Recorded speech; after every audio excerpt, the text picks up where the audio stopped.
రామాయణం అంటే ఇప్పటికీ చాలామంది కల్పిత పురాణం అనుకుంటూ ఉంటారు. రామాయణ కావ్యం అంటే అదో కథ మాత్రమే అనే భ్రమ ఇంకా కొందరిలో ఉంది. అయితే రామాయణం నిజమేనని చెప్పడానికి ఈ భారత నేలపై శ్రీరాముని ఉనికిని చాటడానికే మరో సాక్ష్యం బయటకొచ్చింది. అది చూశాక అలాంటి వాళ్ళందరి అభిప్రాయం కూడా మారుతుంది. ఖచ్చితంగా రామాయణం నిజమేనని నమ్మి తీరాల్సిన పరిస్థితి నెలకొంటుంది. రామాయణం ఓ మహాకావ్యం. రామచరితం కాదనలేని వాస్తవం. ఇన్నాళ్ళు లేనిది, ఇన్నేళ్లుగా జరగనిది మళ్ళీ ఇప్పుడే రామాయణం గురించి చర్చ మొదలవటానికి ఓ కారణముంది. అది శ్రీరాముని కుమారుడు లవుడి సమాధి. ఇది ఇండియాలో లేదు, పాకిస్తాన్లోని లాహోర్లో ఉంది. లాహోర్కి ఆ పేరు రావటానికి కారణం కూడా లవుడే. రామాయణంలో చెప్పినట్లు ఈ ప్రాంతాన్ని ఒకప్పుడు లవుడు పాలించాడు కాబట్టి ఆయన పేరు మీదుగానే లాహోర్ అనే పేరొచ్చిందని అంటున్నారు. ఉన్నట్టుండి రామాయణం గురించి డిబేట్ మొదలవటం వెనుక ఓ చిన్న సైజ్ సోషల్ మీడియా పోస్ట్ ఉంది. ఐసీసీ ఛాంపియన్స్ ట్రోఫీలో భాగంగా BCC vice president Rajiv Shukla పాకిస్తాన్లో పర్యటించారు. లాహోర్ కోటలో ఉన్న శ్రీరాముడి కుమారుడు లవుడి సమాధిని సందర్శించి ప్రార్థనలు జరిపినట్లు ఎక్స్లో పోస్టు చేశారు. తనతో పాటు పాకిస్తాన్ హోంమంత్రి మొహసిన్ నఖ్వీ కూడా ఉన్నట్లు ఫోటో పెట్టారు. తాను సీఎంగా ఉన్నప్పుడే లవా మందిరాన్ని అభివృద్ధి చేసినట్లుగా నఖ్వీ తనతో చెప్పారని రాజీవ్ శుక్లా తన పోస్టులో రాసుకొచ్చారు. లవుడి సమాధి దగ్గర తాను ప్రార్థన చేసిన ఫోటోలను కూడా షేర్ చేశారు. ఈ ఒక్క పోస్ట్ తెగ వైరల్ అవుతోంది. అదే మళ్లీ రామాయణంపై కొత్త చర్చకు దారితీసేలా చేసింది. శ్రీరాముని కుమారుడి సమాధి పాకిస్తాన్లో ఎందుకుంది? లవుడికి లాహోర్కి ఏంటి సంబంధం? రామాయణానికి పాకిస్తాన్తో ఉన్న లింకేంటి అనే చర్చ మొదలైంది. రామాయణ ఇతిహాసం ప్రకారం శ్రీరామునికి ఇద్దరు కవల కుమారులు ఉన్నారు. వారిలో పెద్ద కుమారుడు లవుడు. వీళ్ళిద్దరి పేరు మీద శ్రీరాముడు 2 నగరాలను స్థాపించాడు. కుశుడి పేరు మీద కుశవర్, లవుడి పేరు మీద లవపురి నిర్మించినట్లు పురాణాలు చెప్తున్నాయి. వాటిని ఇప్పుడు కసూర్, లాహోర్గా పిలుస్తున్నారు. శ్రీరాముని కుమారుడు లవుడి పేరు మీదే లాహోర్కు ఆ పేరు వచ్చిందంటున్నారు. చారిత్రకంగా లాహోర్లో 2000 సంవత్సరాలకు పైనే పెద్ద సంఖ్యలో ప్రజలు నివసిస్తున్నట్టు ఆధారాలున్నాయి. వాల్మీకి రాసినట్లుగా చెప్పే రామాయణం మరో వెర్షన్. ఆనంద రామాయణం ప్రకారం లవుడి భార్య పేరు సుమతి అని, వారికి చాలా మంది సంతానమని చెప్తారు. ఇప్పటికీ భారత్, పాకిస్తాన్లోని కొన్ని తెగలు ఎప్పటికీ తాము లవుడి సంతానమనే చెప్పుకుంటారు. ప్రస్తుతం లాహోర్లోని షాహీ ఖిల్లాలో పురాతన హిందూ దేవాలయం ఉంది. ఈ ప్రాంగణంలోని శ్రీరాముడి కుమారుడు లవుడి సమాధి ఉంది. ఇప్పుడు రాజీవ్ శుక్లా సందర్శించింది కూడా ఆ సమాధిని.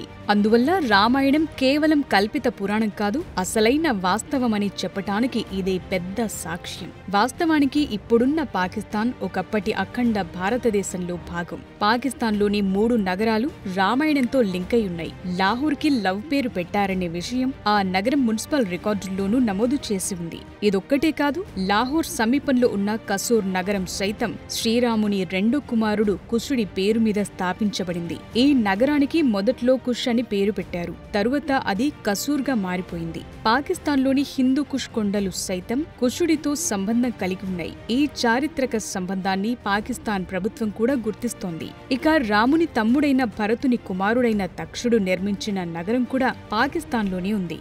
దాన్నే తక్షశిల అంటారు. అలాగే భరతుని 2వ కుమారుడు పుష్కరుడు నిర్మించిన పురుషపురాన్ని ఇప్పుడు పెషావర్ అని పిలుస్తున్నారు. లాహోర్ షాహీ ఖిల్లాలో లవుడి సమాధి ఉంది. ప్రస్తుతం ఆ ప్రాంతం శిథిలావస్థలో ఉంది. దాన్ని రక్షించేందుకు పాకిస్తాన్ ప్రభుత్వం చర్యలు చేపట్టింది. దీన్ని కాపాడుకోవాల్సిన అవసరం ఎంతైనా ఉంది. ఎందుకంటే రామాయణం నిజమని చెప్పటానికి ఇదే బిగ్ ఎగ్జాంపుల్. లవుడు ఉన్నాడంటే రాముడు ఉన్నట్లే. లవుడి సమాధి నిజమైతే రాముడు, రామాయణం కూడా ఎవరూ కాదనలేని నిజమవుతుంది.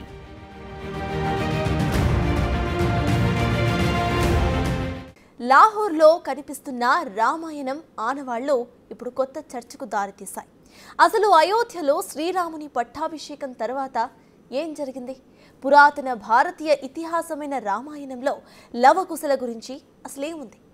ఇప్పుడున్న లాహోర్, కసూర్, పెషావర్ లాంటి నగరాలు రామాయణంతో కలిగి ఉన్న సంబంధం ఏంటో నేటి తరాలు ఖచ్చితంగా తెలుసుకోవాల్సిన అవసరం ఉంది. ఎందుకంటే చరిత్ర తెలిస్తేనే వాస్తవాలు అర్థమవుతాయి.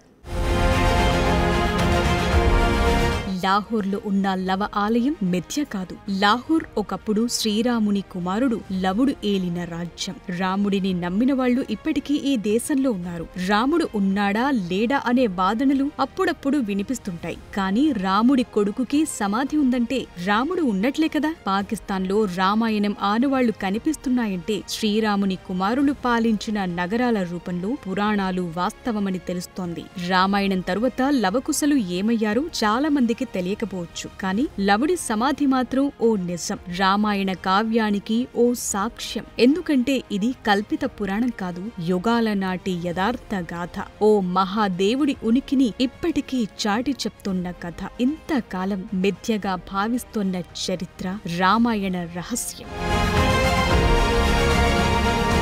రామాయణం అంటే కట్టే కొట్టే తెచ్చే అని సింపుల్ గా తేల్చేవాళ్లు ఎందరో ఉన్నారు. కానీ రావణ సంహారంతోనే రామాయణం ముగియలేదు. ఆ తరువాత కూడా సాగింది. రామాయణం తరువాత లవకుశలు ఏమయ్యారనేది చాలా మందిలో ఉన్న ప్రశ్న. ఇప్పుడు లాహోర్లో లవుడి సమాధి ఉందనే విషయం బయటకొచ్చాక మళ్లీ రామాయణంపై చర్చ మొదలైంది. లంక నుంచి సీతాదేవిని తీసుకొచ్చిన తరువాత శ్రీరామునికి ఎన్నో అవమానాలు ఎదురయ్యాయి. రాముడు చేసేదేమీ లేక సీతకు అగ్ని పరీక్ష పెడతాడు. ఈ అగ్ని పరీక్షలో సీతాదేవి తన పాతివ్రత్యాన్ని నిరూపించుకుంటుంది. అయినప్పటికీ రాజ్యంలో సీతాదేవి గురించి తప్పుగా మాట్లాడటం ఆపలేదు. దాంతో ఆ వేదనను తట్టుకోలేక గర్భిణిగా ఉన్న సీతాదేవి అయోధ్యను విడిచి వెళ్లిపోతుంది. అలా వాల్మీకి మహర్షి ఆశ్రమానికి చేరుతుంది. అక్కడే లవకుశలకు జన్మనిస్తుంది. వాళ్ళిద్దరూ అక్కడే పెరిగి పెద్దవుతారు. రామాయణం గురించి తెలుసుకుంటారు. తరువాత కొన్నేళ్లకు లవకుశల్ని అయోధ్యకు తీసుకెళ్లి పట్టాభిషేకం చేస్తాడు శ్రీరాముడు. రామాయణం ప్రకారం లవుడు ఇప్పుడున్న లాహోర్ రాజ్యాన్ని నిర్మించాడు. కుసుడు కసూర్ అనే నగరాన్ని స్థాపించాడు. హిందూ పురాణాల ప్రకారం కశ్మీర్, సింధు నది, హిందూకుష్ ప్రాంతాలన్నింటినీ భారతదేశ సరిహద్దు భూములుగా కుసుడు పాలించాడు. అదేవిధంగా లవపురి పేరుతో ఇప్పుడున్న లాహోర్ని లవుడు స్థాపించాడని నమ్ముతారు. ప్రతి చారిత్రక ప్రదేశాల్లో కొన్ని ప్రాంతాలను చూపించి స్థల పురాణాలు చెప్పటం సహజమే. అయితే లాహోర్లో కనిపిస్తున్న ఆనవాళ్లు అలాంటివి అనుకుంటే పొరపాటే అవుతుంది. ఎందుకంటే పాకిస్తాన్లో ఆనాటి లవ కుశల స్మృతులు చాలానే ఉన్నాయి. త్రేతాయుగాన్ని మన కళ్లకు కట్టినట్టు చూపుతున్నాయి.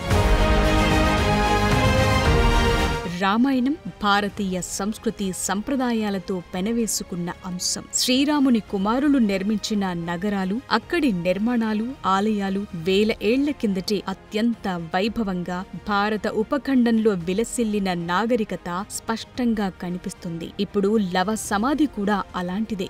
రామాయణం గురించి ఇంతకాలం మనకు అందుబాటులోకి రాని అనేక అంశాలు ఇప్పుడు మనకు కొత్తగా కనిపిస్తాయి. ఈ తరానికి తెలిసిందల్లా సినిమాల్లో చూపిన రామాయణమే. ఇప్పుడు లాహోర్లో కనిపిస్తోన్న ఆనవాళ్లతో సరికొత్త రామాయణం ఆవిష్కృతమవుతోంది. లాహోర్లో 40 ఉన్న లవ సమాధి సామాన్యమైంది కాదు. రామాయణం ఉనికిని చెప్తోన్న సజీవ సాక్ష్యం. రాముడు ఉన్నాడా అనే ప్రశ్నకు ఇప్పుడు లాహోర్ సమాధానం చెప్తోంది. లవ సమాధి రూపంలో వాస్తవాన్ని కళ్లకు కట్టినట్లు చూపుతోంది. లవుడి సమాధి ఓ కథ కాదు, కొత్త సవాల్ని విసురుతోన్న నిప్పులాంటి నిజం. భారతదేశ చరిత్రను గొప్ప మలుపు తిప్పే వాస్తవం. ఒకప్పుడు అప్రతిహతంగా సాగిన లవుడి రాజ్యానికి ఇప్పుడు దొరికిన సాక్ష్యం. రాముడు ఎప్పుడో అంతర్ధానమైపోయుండొచ్చు, లవకుశలు ఇప్పుడు లేకపోవచ్చు. కానీ లాహోర్లో కనిపిస్తున్న సాక్ష్యాల్లో ఇంకా జీవించే ఉన్నాడు. ఇది నమ్మి తీరాల్సిన నిజం.